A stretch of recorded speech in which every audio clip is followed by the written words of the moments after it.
तो हेलो मेरे प्यारे साथियों, स्वागत है आपका गौरव जी के इस यूट्यूब चैनल पे। तो आज जुड़ चुके हैं क्लास 8 का सवाल नंबर से पहले आपको बताना पड़ेगा हमको एक्सरसाइज 2.1 सवाल नंबर पहला, जो हमारे एक स्टूडेंट हैं जिनका नाम क्या है आपका? अमित कुमार। अमित कुमार के माध्यम से आज आप लोग सीखिएगा कि एक्सरसाइज 2.1 के सवाल नंबर पहला के जितना भी सवाल हैं एच तक, उसको कैसे ये बनाएंगे और इनसे हम सवाल कुछ पूछेंगे कि ये आप ये कैसे बनाएं, तो ये आंसर भी करेंगे। तो बने रहिए इस चैनल पे और इस वीडियो में, बिना स्किप किए आपको इस वीडियो को देखिएगा तब समझ में आएगा। तो आप रेडी है mister Amit Kumar? Yes sir. ठीक है, गुड, बनाइए। बोल के बनाना अमित कुमार कि ये अगर पूर्ण वर्ग संख्या नहीं है तो काहे नहीं है, अगर है तो कैसे है। पहला का जो ए नंबर है यह पूर्ण वर्ग संख्या नहीं है, क्योंकि इसके इकाई स्थान पर 7 है।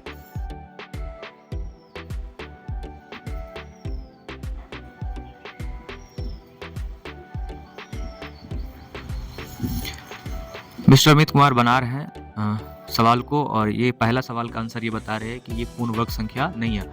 इससे पहले आपको ये समझना चाहिए कि पूर्ण वर्ग संख्या किसको कहते हैं।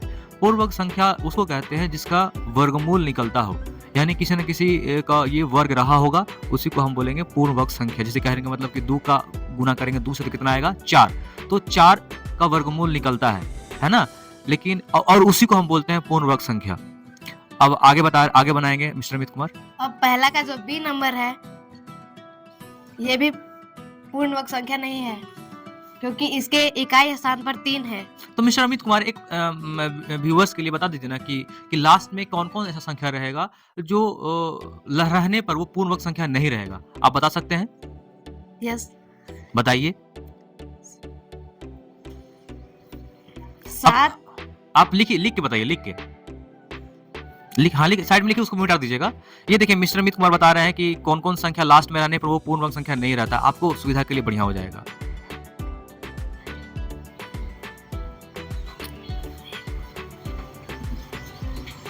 ये सारी संख्याएं जो है ये लास्ट में अगर हो तो यह पूर्ण वर्ग संख्या नहीं है। हाँ, ये लास्ट में अगर आ जाएगा तो पूर्ण वर्ग संख्या नहीं रहेगा। आप भी जो है ये जो आप देख रहे हैं इसको याद कर लीजिएगा कि अगर कोई संख्या की इकाई अंक में 7, 3, 8 और 2 रहेगा तो वो पूर्ण वर्ग संख्या नहीं होगा, ठीक है।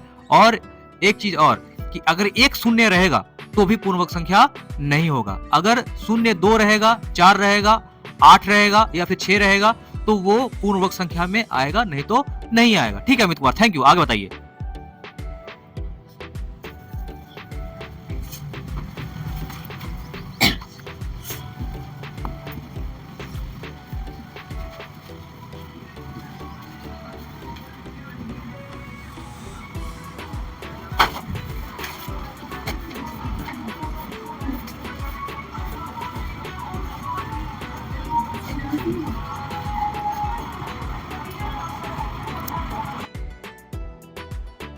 ये जो पहला का सी नंबर है ये होगा, क्योंकि इसमें शून्य की संख्या भी सम है और जो 4 है वो भी सम संख्या है।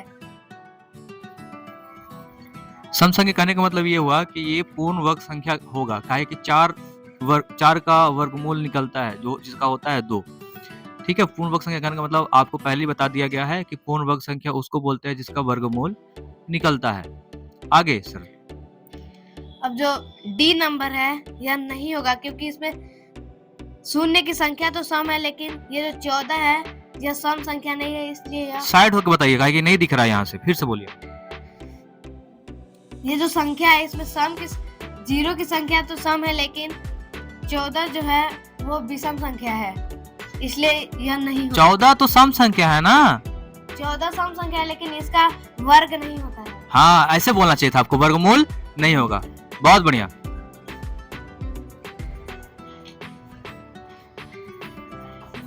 और जैसे कि आपको पता है कि अगर पूर्ण वर्ग संख्या नहीं है तो क्यों नहीं है उसको कारण बताना, जैसे कि सवाल में तो ये कारण बताएं कि 14 तो पूर्ण वर्ग संख्या नहीं है, लेकिन शून्य पूर्ण वर्ग संख्या में आ जाए, क्योंकि वो क्या है डबल जीरो है, जैसे कि आपको बताए थे हम।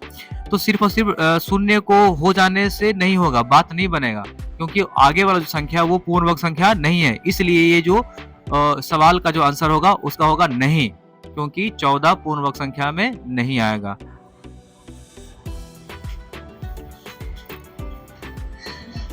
अब ई जो नंबर है इसमें शून्य की संख्या विषम है, इसलिए ये संख्या भी पूर्णवर्ग संख्या नहीं होगा। बहुत बढ़िया। बने रहिए इस वीडियो में। हम लोग का एक छोटा सा प्रयास है ताकि आपका मैथ बहुत बढ़िया हो जाए, है ना। अच्छा एग्जाम में नंबर उठाएं, आपका समझ बेहतरीन हो, ठीक है। इस सवाल में क्या हुआ कि 16 पूर्णवर्ग संख्या तो है, लेकिन जो जीरो की संख्या है वो क्या है 3, जो कि क्या है विषम है, जिसकी वजह से ये पूर्णवर्ग संख्या नहीं कहलाएगा, ठीक है। बहुत बढ़िया। ये जो एफ नंबर है यह होगा क्योंकि इसके लास्ट में जो 2 है वो सम संख्या है और इसका वर्गमूल भी निकलेगा, इसलिए यह पूर्णवर्ग संख्या होगा।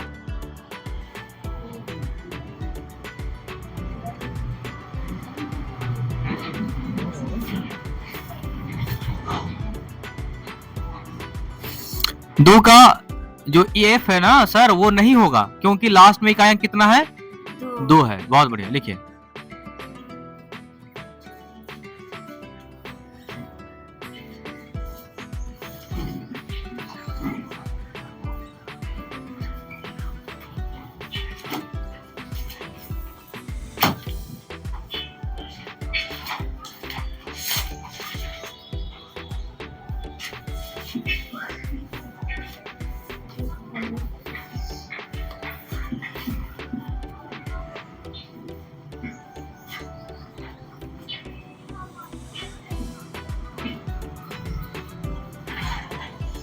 अब जो जी नंबर है यह भी नहीं होगा क्योंकि इसके इकाई स्थान पर 8 है।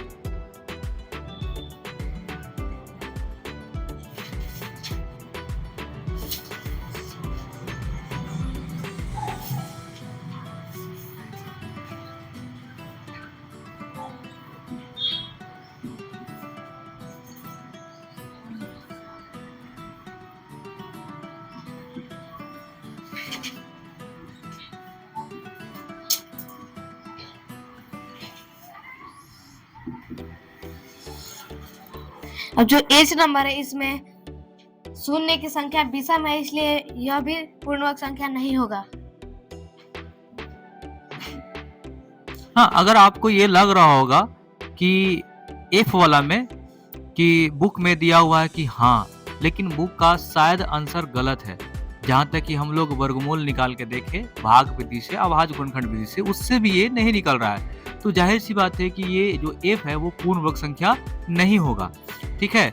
आपको समझ बेहतरीन करने के लिए अमित कुमार लिख देंगे लास्ट में कि कौन कौन संख्या का अगर इकाई अंक रहने से पूर्णवर्ग संख्या नहीं होगा। ये सवाल को सॉल्व करने के बाद मिस्टर अमित कुमार वहां पे ऊपर में लिख देंगे कि कौन कौन संख्या इकाई अंक में नहीं होने पर पूर्णवर्ग संख्या नहीं होगा।